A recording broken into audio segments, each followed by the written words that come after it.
Shalom, shalom.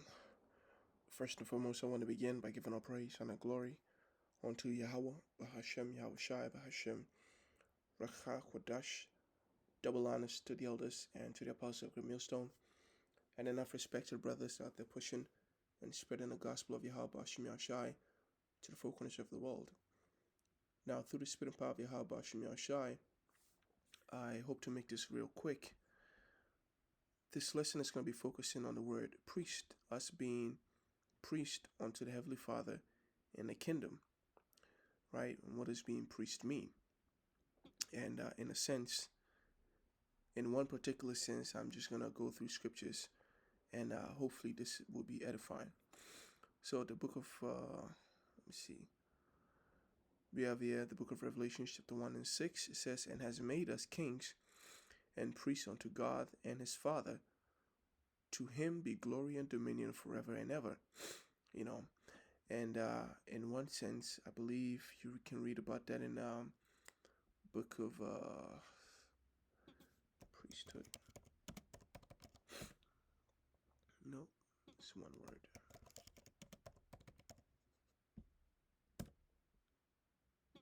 Why do I keep doing that?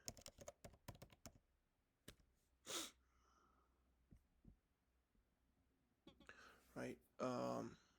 A royal priesthood, a holy nation, that ye should show forth the praise of him who has called you out of darkness into his marvelous light.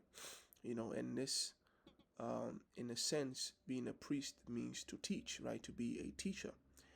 And so what I'm going to do is just bring some more precepts on that. So on this side, in this time, in this eon, in this kingdom of heathens, we are priest, right? But also on the other side, in the kingdom, it says, blessed is he that has part in the first resurrection. On such the second death has no power, them that are delivered, right? But they shall be priests of God and of Hamashiach, and shall reign with him 1,000 years. And so on the other side, we shall also be priests. And so we're just going to tie all that into being a teacher, and Lord willing, this be edifying. Because being a priest doesn't necessarily mean you have to come from the line of Levi, right?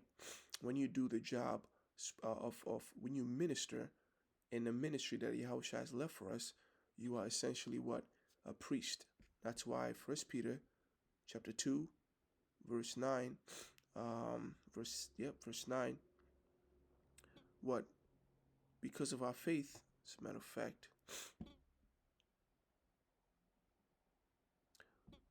right, to whom coming unto us a living stone, disallowed indeed of men. In other words, men don't really value Yahushua as being a cornerstone, right? But chosen of God and precious, right? Wait, let me NIV. As you come to him, the living stone, rejected by humans, but chosen by God and precious to him. And so, through our belief in Yahushua, ye also, as lively stone, are built up a spiritual house and priesthood to offer up spiritual sacrifices acceptable to God by Yahushua HaMashiach. And so through our services, through our ministry, and our belief in Yahushua spiritually, we are priests, right? We offer the knowledge of Yahweh Shemeshai and the mysteries and the breakdown of the scriptures, and we also preparing this place as a sacrifice for Yahweh Shai, with the permission of Yahweh to destroy this place. And so I have here in the book of Exodus, same thing. If you obey my voice, the Lord will give us the kingdom, and in that kingdom it says, ye shall be unto me a kingdom of priests and an holy nation. These are the words which thou shalt speak unto the children of Israel. Same thing here. Isaiah chapter 61 verse 6. But ye shall be named the priest of the Lord Yahweh. Men shall call you ministers of our God. Ye shall eat the riches of the Gentiles, and in their glory shall ye boast yourself. And in their glory shall ye boast yourself. Right? We will take their riches and we're going to boast ourselves. But what? We shall be named priest of the Lord. So in the other side of the kingdom, these nations are going to recognize us as priest. So 2 Chronicles chapter 35 verse 1 says, moreover, Josiah kept a Passover unto the Lord Yahweh in Jerusalem, and they kept the Passover on the 14th day of the first month. And he set the priests in their charges, and encouraged them to serve to the service of the Lord Yahweh, and encouraged them to the service of the house of the Lord Yahweh, and said unto the Levites that taught all Israel, right, which were holy unto the Lord Yahweh, put the ark in the house which Solomon the son of David, king of Israel, did build. It shall not be a burden unto your shoulders. Serve now the Lord Yahweh your God and his people. So their job, right, when they were tasked with that reform that Josiah started, they were what? They were referred to as Levites that taught all Israel, right? A Levi's job wasn't necessarily to just like do sacrifices, right? But they were supposed to what? Do the works that that were for the benefit of the spirit of the nation of Israel. So which includes teaching our people the scriptures. Another example, this is the book of Nehemiah chapter 8 verse 4. As a matter of fact, this is too specific that I'm going to save that for later on. So the book of Leviticus chapter 10 verse 8, and the Lord Yahweh spake unto Aaron, saying, do not drink wine nor strong drink, thou nor thy sons with thee, when ye go into the tabernacle of the congregation, lest ye die. It shall be a statute forever throughout your generation. So when the Lord set a covenant, when he secured a covenant with Aaron and his sons after them, it says that ye may put difference between holy and holy, and between clean and unclean. Let's look that up in a different translation. You are to distinguish between holy and the common, between the clean and unclean. And it says that ye may teach the children of Israel all the statute which the Lord Yahweh has spoken unto them by the hand of Moses. And the reason this was brought up is because what you had his sons, his other sons, Nadab and Abihu, they went off, right? And the Lord had to kill them for it. And that's why you read just a few verses up, he tells them not to cry. Uncover not your heads, neither rent your clothes, lest ye die, and lest wrath comes upon all the people. But let your brethren, the whole house of Israel, bewail the burning which the Lord Yahweh has kindled. Right? So it says, so they carried them, so they went near and carried them in their coats out of the camp, as Moses had said. All right. And so from that point on, the Lord had to make it clear that what you may teach the children of Israel all the statute which the Lord Yahweh, your God, has spoken unto them by the hand of Moses. So they had a responsibility of teaching the nation. Deuteronomy chapter 33 verse 7, it says, and this is the blessing of Judah. Salaki, no, I highlighted the wrong verse, but I'm going to start from verse 8, but just so you understand the context of it, this is a blessing that Moses gave to the children of Israel right before his death. So he begins with Reuben, right? He goes into Judah, and now it's Levi's turn. So it says, and of Levite he said, let the Thummim and the Urim be with thy Holy One, whom thou didst prove at Massah. And this, at this point, was where Moses had to put out the that question, prove this day who's going to be on the side of the Lord. And you had all the children of Levi, stand with the Lord against their brethren. And the scripture says that what they were proven at that point. Let me look at the references.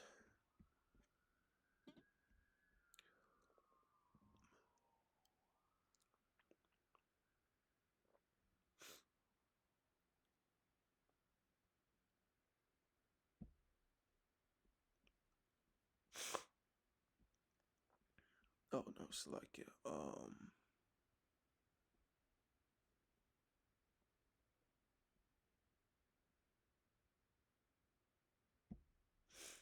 no, I made a mistake.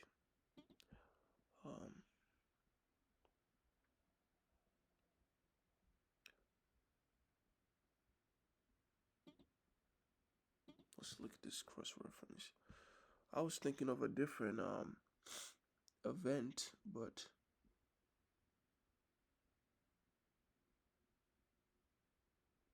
okay, I'm thinking of this event, but did it also happen at Massa? Let me find that out.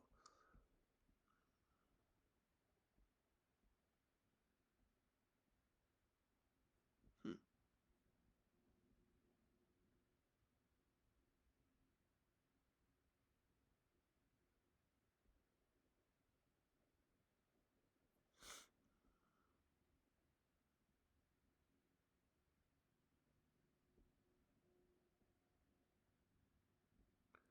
It says this happened in Horeb, but at any point, I was just trying to figure out where the Levites were proven at Massa, but I don't want to derail the whole topic, so I'm just gonna reference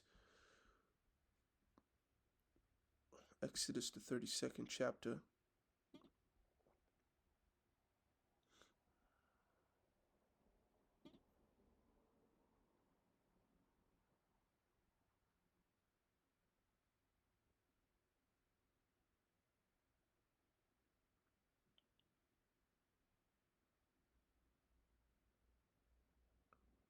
I just had this. I don't feel very good right now. It's just a like it for um, just get this.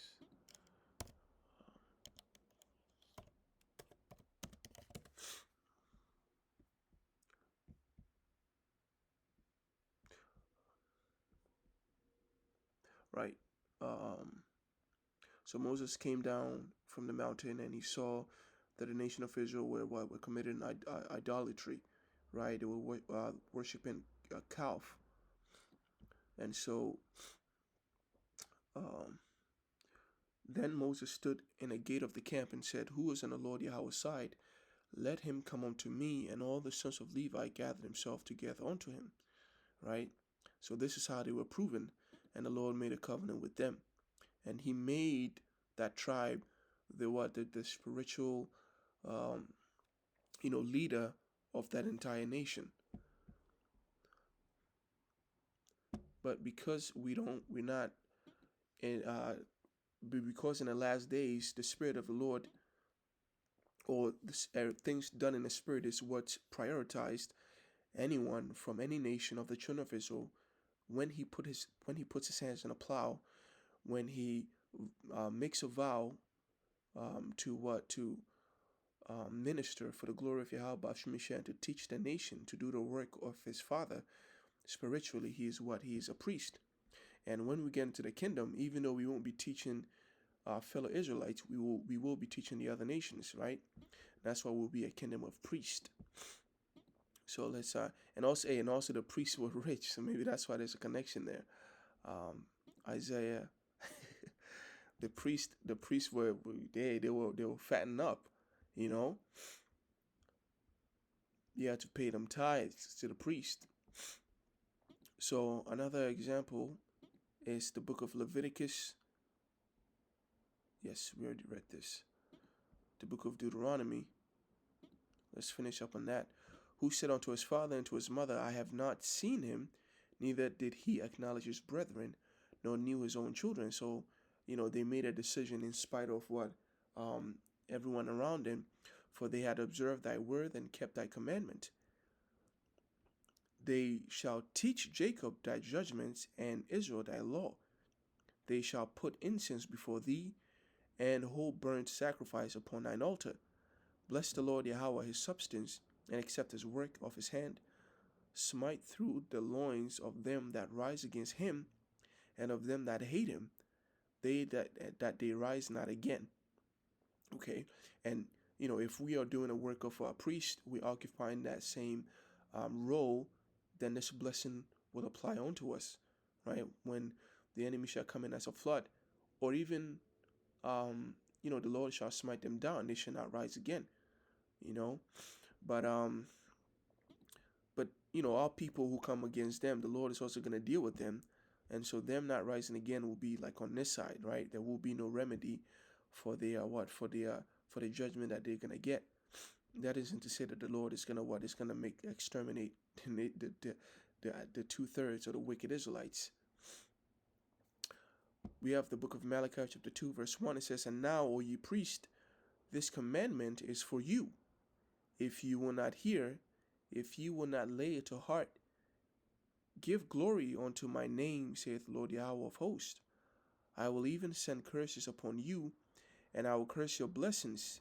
Yea, I have cursed them already, because ye do not lay it to heart.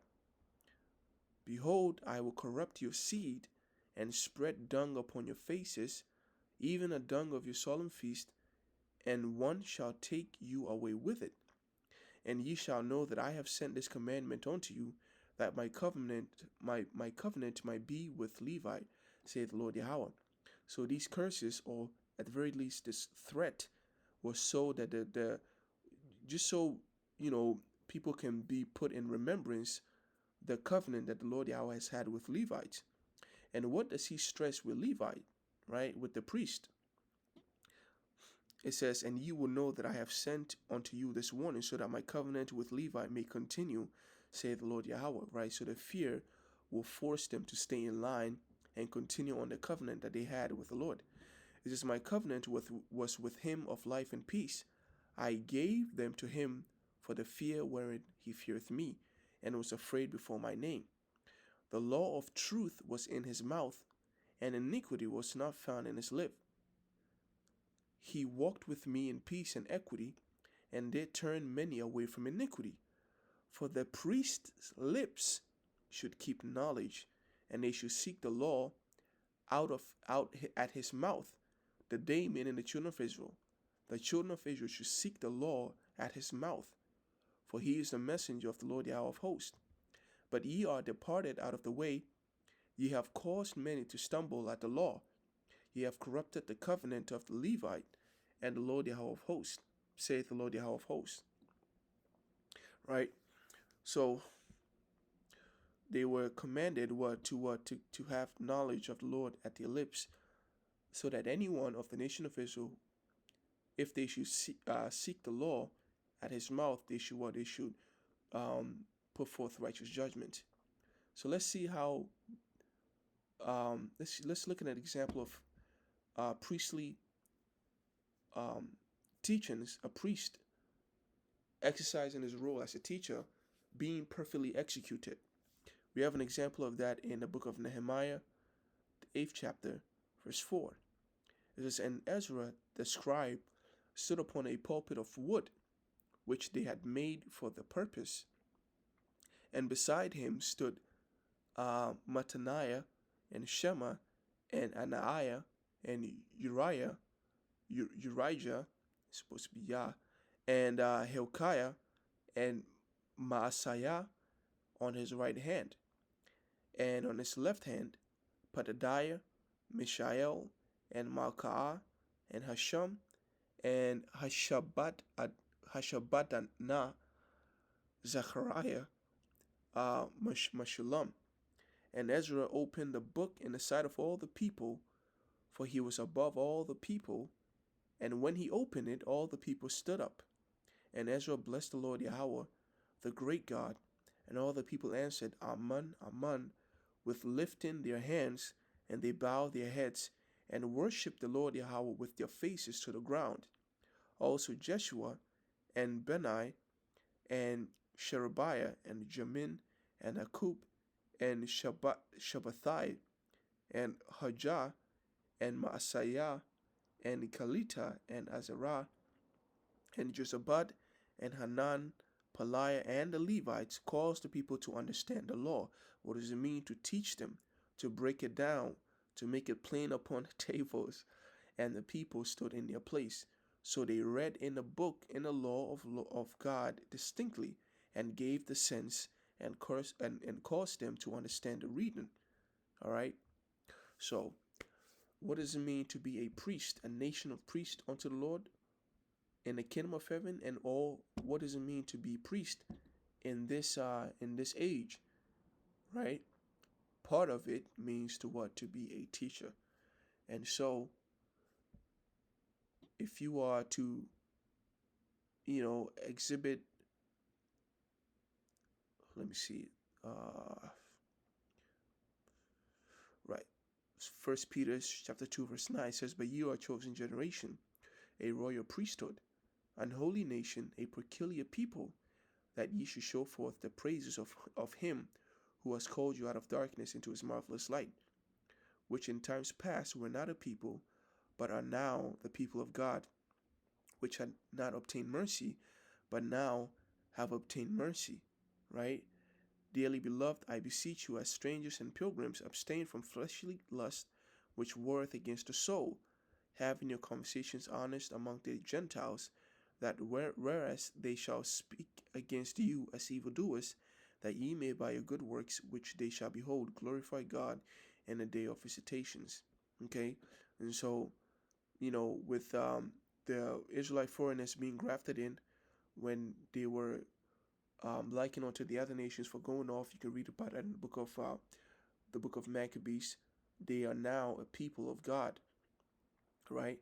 They were now brought together by the Most High Himself, regardless of what the Jews or the Israelites who kept the custom say, right? You are now being brought in through the Spirit, and as a matter of fact, not only are you brought in, you are a royal priesthood. You are a priest because what? Part of your job is to teach the people. So with that, I'm going to end it right there by giving all praise, honor, and glory unto Yahweh, Bahashem Yahushai, Bahashem Racha Kodash.